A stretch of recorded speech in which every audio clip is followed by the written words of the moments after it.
Jai Gurudev, and thank you for joining us today. Today we have with us an art of living expert and an officer from the Vedic Dharma Sansthan.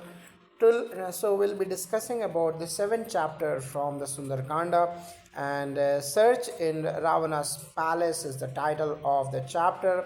Here, Hanuman's search in Ravana's palace for Mother Sita with insights on Hanuman Chalisa, Anjane Homam, and wisdom of Pujya Gurudev Shri Ravi Shankar Ji. So, what is the central theme of search in Ravana's palace in Sundarkanda?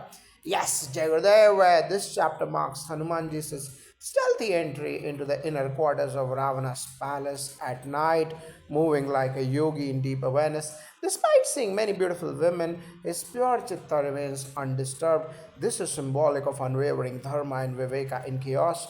Through Sudarshan Kriya and Sahat Samadhi meditation, we cultivate similar inner clarity. His Holiness Gurudev Shri Ravi Shankar Ji says, "Be like Hanuman, firm in intention and pure in heart." The search is not just for Sita, it is for a lost inner peace. So, how does Hanumanji maintain his resolve in the midst of palace luxuries and temptations? Yes, Hanumanji exemplifies Brahmacharya and Atmanivratri, though surrounded by dancers, perfumes, and pleasures. He doesn't waver, he remembers Rama and his mission. That is, and this is what Gayatri Japa and Sandhya Vandanam cultivate. Mindful living amidst distraction, Anjaneya Homam invokes this power in devotees through fire. We burn desires and clarify our path. Vedic wisdom calls Hanumana a yogi of action, as his mind stays aligned to divine intent. Now, could you explain the significance of Hanuman not seeing Sita initially? Yes, Hanumanji searches extensively but doesn't find Sita.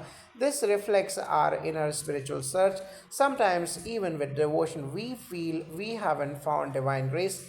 But the journey itself purifies us. Padma Sadhana and Sudarshan Kriya prepare our system to see the subtle, just like Hanuman's inner purity finally reveals Sita in the Ashoka Vatika. Gurudev says, "The divine is always there. You must clear the fog of the mind to perceive her." In what way does Hanuman's movement through Ravana's inner chambers reflect yogic principles?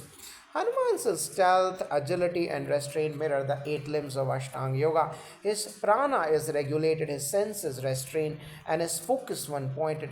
Sita Darshanam is the samadhi of his quest in Vedic Dharma. Upanayana and Trikalsandhya are paths that discipline the mind and body to reach such refined levels. Hanuman was a master of these from childhood. His every move in the palace is an act of divine meditation. Now, how do art of living practices support modern seekers in developing Hanuman like discernment?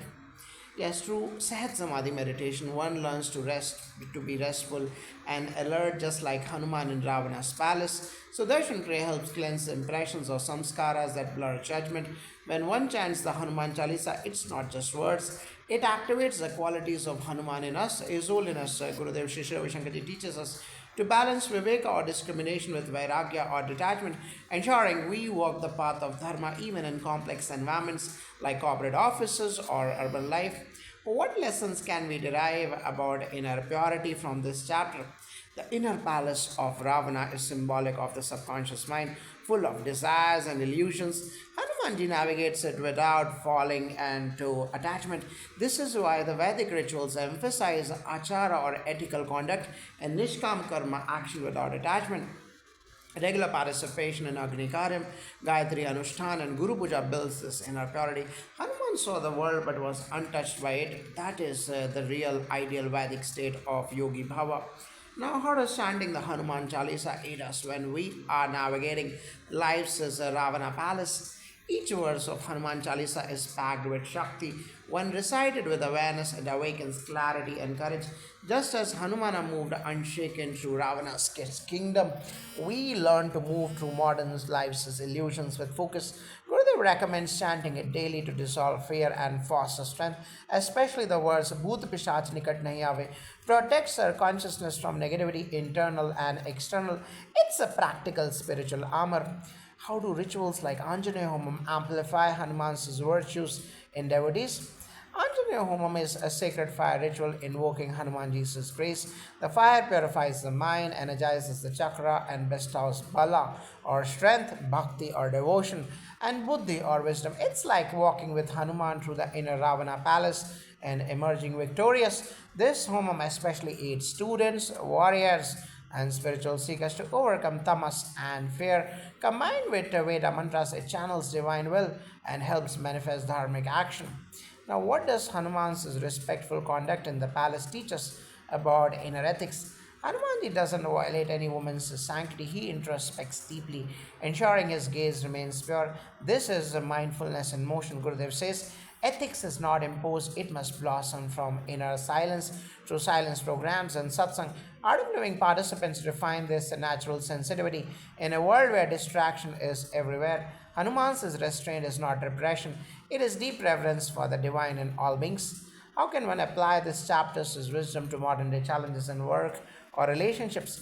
Like a Hanuman in Ravana's palace, we walk through high pressure zones, offices, media, politics. Yet, if our vision is on Sita, the soul, or the Dharma, we won't get trapped. Vedic Dhamma Sansthan advocates daily Trikal Sandhya, Sanskrit chanting, and Guru Seva to sharpen inner clarity.